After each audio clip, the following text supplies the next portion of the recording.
Hi guys, what's going on? Welcome back to another video. Now before I get into this video, the title is correct. So bad news for you guys, but it's good news for me.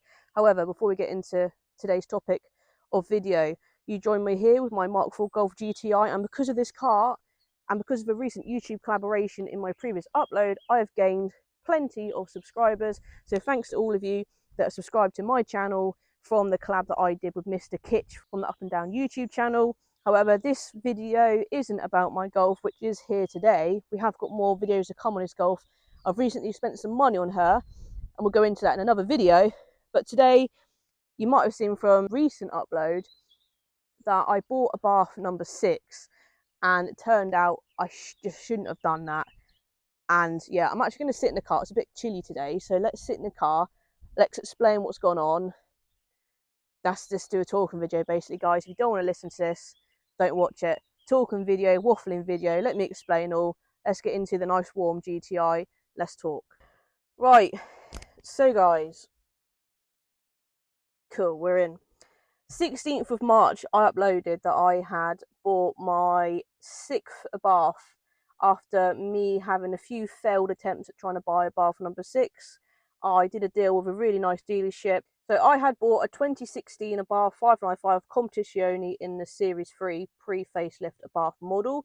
If you don't know your Abarths, the Competizione is like the fastest one they produce, so it had the 180 horsepower from factory. Dealership was lovely. I obviously test drove the car upon buying it. The car had to be on finance, and I had previously got myself a finance deal, which was quite pricey. The dealership recommended, let us try and find you a cheaper finance deal. If they hadn't have said that, that wouldn't have helped me out.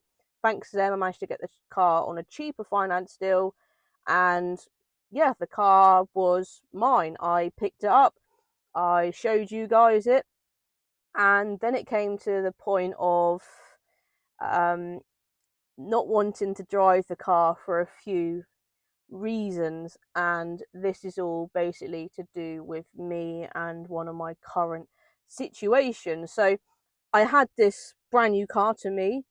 I had a Abarth number 6. I should be eager to drive it, and I wasn't. And for that reason, basically, long story short, but I am going to go into the story. The car just sat in the driveway collecting dust, and I think I may have drove the car probably not even 5 times, to be honest with you. And yeah, that's when I started to question everything I'd done. What had I done? Should I have bought this Abarth?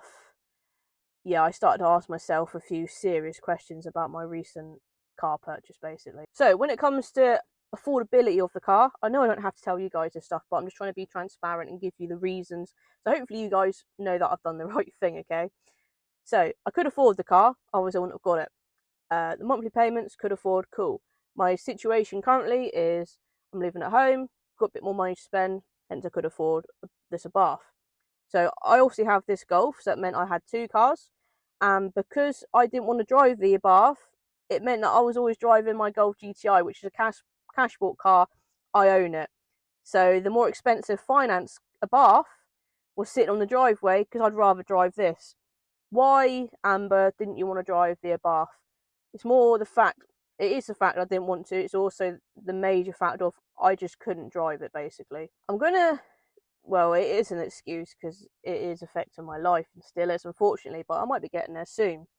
I basically need an operation on my shoulder. It's pretty dead cert, is it, as I say. My right shoulder is really bad, and I've been suffering with my right one for probably 4 to 5 years, and they've threatened an operation. I've never been put to sleep before. I'm dreading it, but I think it's going to be the only reason to cure the shoulder, it seems. I've had steroid injections, physio, I've tried it all, and nothing's working, and it's now getting to the point of basically I've got a shoulder impingement in my right shoulder, and it's so bad now that I've lost kind of movement in my hand, and yeah, basically it's suppressing a nerve or the nerves, so my hand's a bit tingly. I can't move it. When my right shoulder's been bad, I've been compensating using my left, and now my left shoulder is really bad as well. This might not be as bad, but it still gives me pain. What I'm trying to say is, right arm is like my main kind of steering arm. My left arm does the gears in the cars, okay? I drive for a living, so that really makes all this worse. Now, bit weird, but in my Golf, the car I'm in now, doesn't hurt me to drive so much. The steering's really light compared to the Abarth I recently bought, and the manual gear positioning basically is down here, whereas in the Baths and in my work van, it's kind of up here. My shoulder don't like it up here, it prefers it down here. So hence I just couldn't drive the Abarth because it was too sore for me. Now, Abarths have sports mode and like a city mode, and when the car's in city mode, it lightens up the steering. So I then found myself having it in boring mode, let's say, but the steering was still too heavy for my personal situation, health situation going up here with my shoulders. And because of the gear, it being a bit of I say older car, it's newer than this, but the gears were just kind of stiff for me with my shoulder condition. And for that reason, because of this health situation I've got going on, I'd rather get in my older Golf that I'm not paying monthly for, and I found myself driving this around because it's so much easier and less not pain free. It's less painful for me to drive my old banger of a car than my new to me more expensive Abarth, which I'm paying monthly for. So I'm asking myself, so I've got a nice car. I'm back in the Abarth group, like officially, because I've got my own car and a few of them knew about it, and I took it to like one event. And then I can't drive it. So what is the point in having this car if I can't drive it? And then I thought, well, I shouldn't really have two cars. The Abarth's a finance car. So then I kind of thought, well, do I get rid of this? Because now this should be the one that gets used less because it doesn't cost as much to the Abarth. But I don't want to get rid of this car because this car means something to me because it was there when like my little midlife crisis happened, and I told myself this car's going to get me through some stuff, and it has. And this car meant more to me than the Abarth. And yeah, I then had to say to myself, can the Abarth go? It has to go because I just physically can't drive it because of my condition, basically. Saying to myself, like, when I have driven this Abarth, it gives me, it's the quicker one and it makes nice noises and it's fun to drive. And I kept saying to myself, like, don't let this shoulder thing ruin the enjoyment the Abarth brings to you. But because I was driving the Abarth less, unfortunately the pain won over the enjoyment the Abarth gave me. Kind of had to start, the ball had to start rolling with, you know, how can I give this car back? Because I've never like rejected a finance car before, given one back within like the first month. And life is for making mistakes and learning from them. I said when I got rid of Abarth number 5, which was also finance, don't get into car finance again. And as I say, I live with my parents again. I sit in my room, I'm bored, got a bit of money to spend, and I think, oh, I'd love another Abarth because you guys would like me to have an Abarth. I then feel part of my Abarth club more because I've then got one of the cars that the club's all about. And it's just what I'm known for. And yeah, I get bored, I look on the internet and I'm like, I'll buy that. And I am so rash because I'm pretty sure I've got ADHD. And I just had to get another Abarth. But when I actually had it, I was like, I can't drive this thing. I'd rather. There were Abarth trips planned with the Abarth Club, and my mum's like, "Oh, you're gonna take your Abarth to the Isle of Wight?" And I'm like, I don't want to drive that thing down the road, let alone like on a ferry across the water and all day. I can't drive the thing. So that car has to go. So phoned up the finance company, never done this before, and they said, you're within your 30 days. And there was another reason. So the health reason was part of it, and there was another reason which I'm not going to go into because, you know, the dealership has been great, like I thought they would be, to be fair.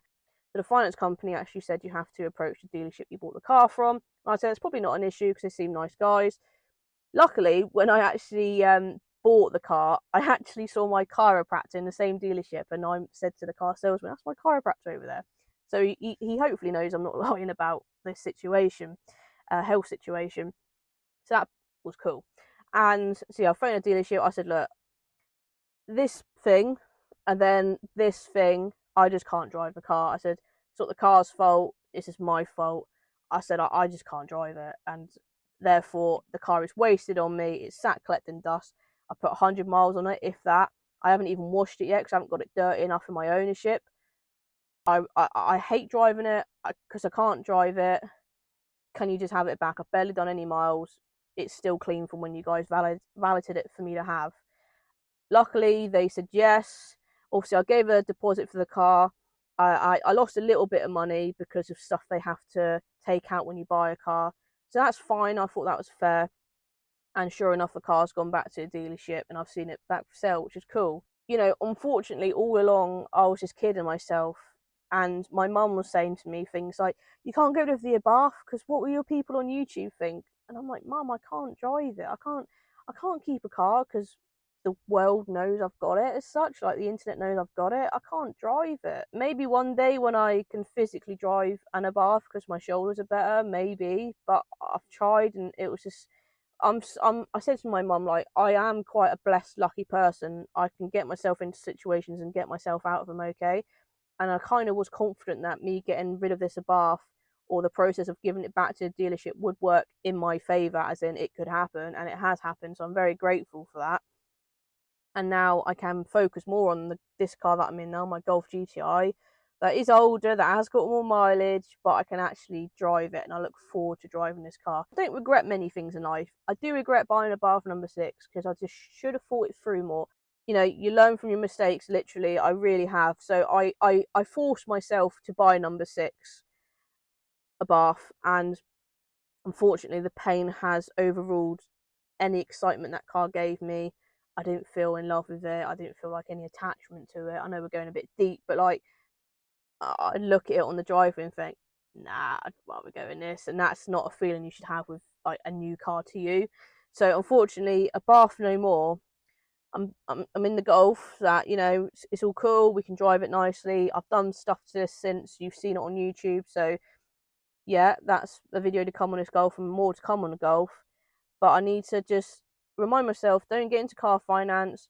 But yeah, Bath number 6, had it for about a couple of weeks. I couldn't do it, guys. I couldn't physically drive it. So yeah, that's something that you won't understand. But from my shoulders and health wise, I just can't drive. I couldn't drive the car basically. So what was the point in having it? I luckily managed to get myself out of a sticky situation. But as I say, I was going to shrug my shoulders. I won't because it hurts.